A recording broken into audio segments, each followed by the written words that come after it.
Hi friends, welcome to my channel. இன்றைக்கி இந்த வீடியோவில் என்ன பார்க்க போகிறோம் அப்படின்னா, ப்ரிப்பேர் வித் நந்தினி சேனலில் நான் என்ன எக்ஸாம்ஸ்க்கு ப்ரிப்பேர் பண்ணிகிட்ருக்கோம் அதுதான் போஸ்ட் பண்ணிகிட்ருக்கேன். இப்போ நான் வந்து குரூப் 4 சிலபஸில் இருக்கக்கூடிய அழகு 7 அப்படின்றத ஃபஸ்ட் கம்ப்ளீட் பண்ணலாம் தமிழில் அப்படின்னு சொல்லி எடுத்திருக்கேன்.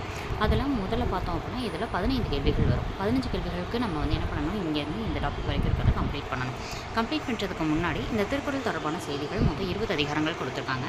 அதை தான் ஃபஸ்ட்டு படிக்கிற மாதிரி இருக்கும். அதை நம்ம கம்ப்ளீட் பண்ணோம் அப்படின்னாலே இங்கேருந்து இங்கே வரைக்கும் இருக்கக்கூடியதை கம்ப்ளீட்டாக என்ன பண்ணிடலாம், முடிச்சிடலாம். மீதி இருக்கக்கூடியதை ஒவ்வொன்றா டாபிக் பார்க்கலாம். ஃபஸ்ட்டு இதில் ஒழுக்கமுடைமை அப்படின்றது பொறையுடைமை, ஊக்கமுடைமை, விருந்தோம்பல் மற்றும் அன்புடைமைன்னு இங்கே ஒரு டாபிக் இருக்கு பாருங்கள். அது கல்வி, பண்புடைமை, நட்பாராய்தல். இது எல்லாத்துக்குமே நம்ம ஆல்ரெடி வந்து என்ன பண்ணியாச்சு, வீடியோ போஸ்ட் பண்ணியாச்சு. ஏன்னா இந்த டாபிக் எல்லாமே நான் டெய்லியும் ஒவ்வொரு அதிகாரமாக படிச்சுட்டு வந்துட்டுருக்கேன். இன்றைக்கி வந்து நான் எடுத்த டாபிக் என்ன அப்படின்னு பார்த்தோன்னா, இந்த அரண் வலியுறுத்தல் அப்படின்னு சொல்லிட்டு இருக்கக்கூடியது. இது ஸ்கூல் புக்ஸ்னால் அங்கங்கே ஒவ்வொரு குறள் அந்த மாதிரி தான் இருக்குது. நமக்கு கம்ப்ளீட்டாக கொடுக்கல.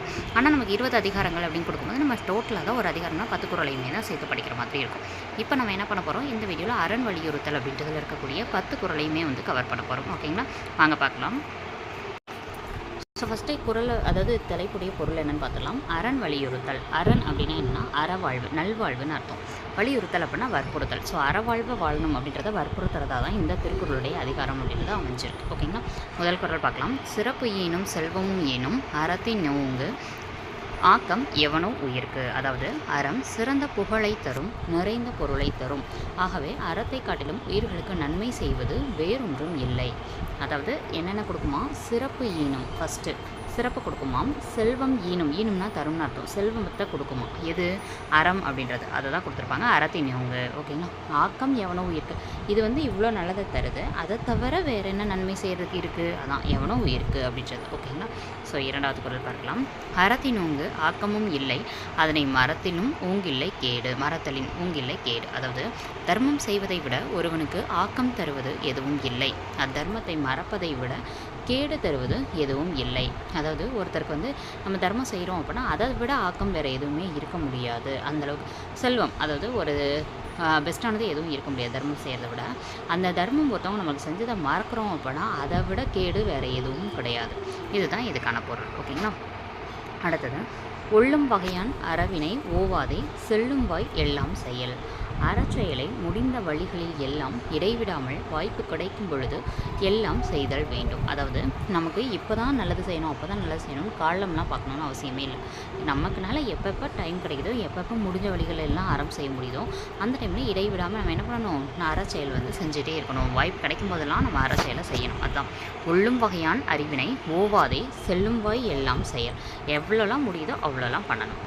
அடுத்தது மனத்துக்கண் மாசிலன் ஆதல் அனைத்தரன் ஆகுல நீரபிற. அதாவது மனத்தில் குற்றமற்ற இருத்தலை அறம், பிற செயல்கள் எல்லாம் ஆடம்பர ஆரவார தன்மை உடையன. அதாவது நம்ம மனசில் குற்றம் இல்லாமல் இருக்கணும். அதை விட்டுட்டு வெளியில் நான் நல்லவங்க அப்படின்னு காமிச்சிக்கிறது அப்படின்றது வந்து வெறும் ஆடம்பரம்னே தவிர வேறு எதுவும் கிடையாது அப்படின்னு சொல்லி கொடுத்துருப்பாங்க. ஓகேங்களா, நெக்ஸ்ட்டு அழுக்காறு அவா வெகுளி இன்னாச்சொல் நான்கும் இழுக்கா என்றது அறம். அதாவது அழுக்காறு அப்படின்றது பொறாமை, அவா அப்படின்னா பேராசை குறிக்கும், வெகுளி அப்படின்னா சீனம், இன்னாச்சொல் அப்படின்னா கடும் சொல். ஓகேங்களா, அடுத்தவங்களுக்கு துன்பம் தரக்கூடிய கடுமையான சொற்களை தான் இன்னாச்சொல்னு சொல்லுவோம். இந்த நான்கும் இழுக்கா என்றது அறம். அதாவது இந்த இழுக்கா அப்படின்னா அது வந்து தவறு அப்படின்னு நம்ம புரிஞ்சு அது வேணான்னு நினச்சி நம்ம நடக்கிறோம் இல்லையா, அதுதான் அறம் அப்படின்னு சொல்லியிருக்காங்க. ஓகேங்களா, ஸோ இதில் என்ன கேட்கலாம், பொருள் கேட்கலாம். அழுக்காறு என்றால் என்ன, அவா என்றால், வெகுளி என்பதன் பொருள் என்ன, இன்னாச்சொல்னா எதை குறிக்குது அப்படின்னு சொல்லி கேட்கலாம். ஓகேங்களா, அடுத்தது ஆறாவது குறள். அன்றறிவாம் எண்ணாது அறம் செய்க, மற்றது ஒன்றுங்கால் பொன்றா துணை. அதாவது முதுமை காலத்தில் அறத்தினை செய்து கொள்ளலாம் என்று எண்ணாமல் இப்பொழுதே அறத்தை செய்தல் வேண்டும். அவரம் உடல் அழியுங்காலத்து அழியாத துணையாக உடன் வரும். அதாவது நம்ம என்ன பண்ணலாம், இப்போ வந்து நல்லா சம்பாதிச்சு சேர்த்து வைப்போம், கடைசி காலத்தில் நல்லது செஞ்சுக்கலாம் அப்படின்னு நம்ம நினச்சோம் அப்படின்னா அப்படி நினைக்கக்கூடாது. இப்போயே என்ன பண்ணணும், அறம் செய்ய ஆரம்பிக்கணும். அந்த அறம் தான் நமக்கு கடைசி காலத்துலேயும் உதவும் அப்படின்னு சொல்லி கொடுத்துருப்பாங்க. துணையாக அதுதான் வரும். ஓகேங்களா, அன்றறிவாம் எண்ணாது அப்படின்னா கடைசி காலத்தில் முதுமை காலத்தை தான் இங்கே அன்றறிவாம்னு சொல்லியிருப்பாங்க. அன்றறிவாம் எண்ணாது அறம் செய்க. ஓகேங்களா, முதுமை காலத்தில் செஞ்சுக்கலாம்னு நினச்சி செய்யாமல் இருக்காதீங்க. மற்றது ஒன்றுங்கால் போன்ற துணை, இதுதான் வந்து லாஸ்ட்டில் உங்களுக்கு துணையாக வரும். அறத்தாறு இதுவென வேண்டா சிவிகை பொறுத்தானோடு உழுந்தான் இறை. இது என்ன அப்படின்னா, அறத்தின் பயனை இது என்று நூல்கள் மூலம் கூற வேண்டியது இல்லை, பல்லக்கை சுமப்பவனோடும் அதில் ஊர்ந்து செல்பவனோடும் கண்ணார கண்டுகொள்ளலாம். அதாவது இதில் என்ன சொல்லியிருக்காங்க அப்படின்னா, நான் நல்லது செஞ்சேன் அதனால் என்ன பயன் அப்படின்னு சொல்லி நம்ம நூலை படித்து தான் தெரிஞ்சுக்கணும்னு இல்லை. நல்லது செஞ்சால் அதனோட பயன் என்ன நமக்கே தெரியும், நமக்கு நல்லது நடக்கும். ஓகேங்களா? ஸோ அதுதான், அதை வந்து நூல் தான் படித்து தெரிஞ்சுக்கணுன்றது கிடையாது. ஓகேங்களா? ஒரு பல்லக்கு நீங்கள் சுமந்துட்டு போகிறீங்க அப்படின்னா அந்த சுமப்பரோட வழியும் என்னன்னு தெரியும். உள்ளே உட்காந்துட்டு வராங்க இல்லையா அந்த ஊருது செல்பவர், அதையும் பார்த்தாலே நமக்கு தெரியும். அப்போ கண்ணார கண்டு கொள்ளலாம் அப்படின்னா என்ன அர்த்தம் அப்படின்னா உள்ளே இருக்கிறவரும் ஏதோ ஒரு பாக்கியம் செஞ்சுருக்காரு. செஞ்சதுனால இந்த டைமில் அவருக்கு என்ன பண்ணுறது, பல்லாக்கில் உட்காந்துட்டு போகிற அளவுக்கு அவர் தர்மம் செஞ்சு செயல்களை செஞ்சுருக்காரு அப்படின்ற மாதிரி வந்து என்ன பண்ணியிருக்காங்க, மறைமுகமான கருத்துக்களை கொடுத்துருக்காங்க. ஓகேங்களா? ஸோ அப்போ அறத்தோட பயன் நம்ம தெரிஞ்சு தான் இது பண்ணணும்னு இல்லை, நம்ம அறம் செய்யலாம். ஓகே, அடுத்தது பார்க்கலாம். வீழ்நாள் படா அமை நன்றாற்றின் வாக்தொருவன் வாழ்நாள் வழியடைக்கும் கள். அறத்தை செய்யாமல் வீண் நாளாக கழியும் நாள் உண்டாகாமல் அறத்தை செய்ய வேண்டும். அவரம் ஒருவன் மீண்டும் பிறக்கும் வழியை அடைக்கும் கல்லாகும். அதாவது என்ன அப்படின்னா, ஒரு அறச்செயல் நம்ம செய்கிறோம் அப்படின்னா அந்த மாதிரி செய்யாமல் ஒரு நாளை வந்து வீணாக்கக்கூடாது. வீணாக்காமல் அறச்செயல் செஞ்சுக்கிட்டே இருக்கணும். அப்படி நீங்கள் செஞ்சுட்டே இருந்தீங்க அப்படின்னா அடுத்த பிறவிகள்னு சொல்லுவாங்க இல்லையா, அந்த அடுத்த பிறவியே இல்லாமல் அதை வந்து என்ன பண்ணுமா, அடைக்கும் கல்லாக இந்த நீங்கள் செஞ்ச அறச்செயல் அப்படின்றது இருக்குமா. ஏன் அப்போ அடுத்த பிறவி எனக்கு வேணாமா அப்படின்னா இல்லை, எந்த பிறவி எடுத்தாலும் அதில் துன்பம் அப்படின்றது இருக்கும் இல்லைங்களா. ஸோ அந்த துன்பத்தை அடைக்கக்கூடிய கல்லா இது என்ன பண்ணுது இருக்குது. அப்போ அடுத்த பிறவி எப்படி இல்லை அப்படிங்கும்போது துன்பம் இல்லை அப்படின்றத தான் இந்த இடத்துல சொல்ல வராங்க. ஓகேங்களா?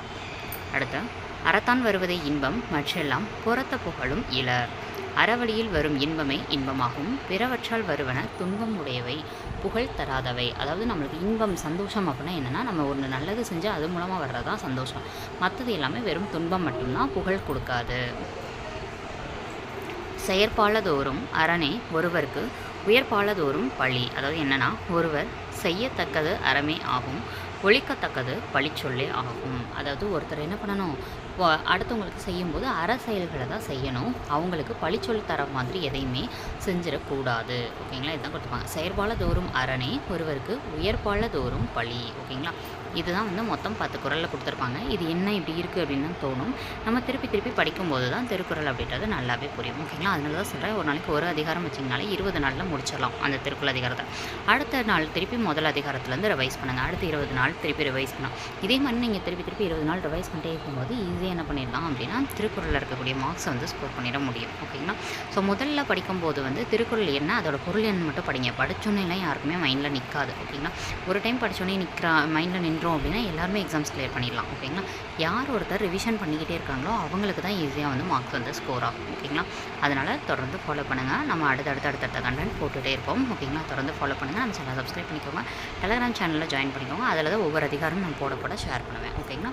அடுத்தடுத்த வீடியோக்குள்ளே நம்ம சந்திக்கலாம். உங்களுக்கு ஏதாவது சப்ஜெக்ட்ஸ் நீங்கள் ப்ரிப்பேர் பண்ணியிருக்கீங்க, அதில் எப்படி ப்ரிப்பேர் பண்ணுறதுன்னு ஐடியாஸ் வேணும் அப்படின்னா கீழே கமெண்ட் பாக்ஸ் கமெண்ட் பண்ணுங்கள். என்னோட ப்ரிப்பரேஷன் ஸ்ட்ராட்டஜி நான் உங்களுக்கு ஷேர் பண்ணுறேன். தேங்க்ஸ் ஃபார் வாட்சிங். வீடியோ பிடிச்சிருந்தா லைக் பண்ணிக்கோங்க.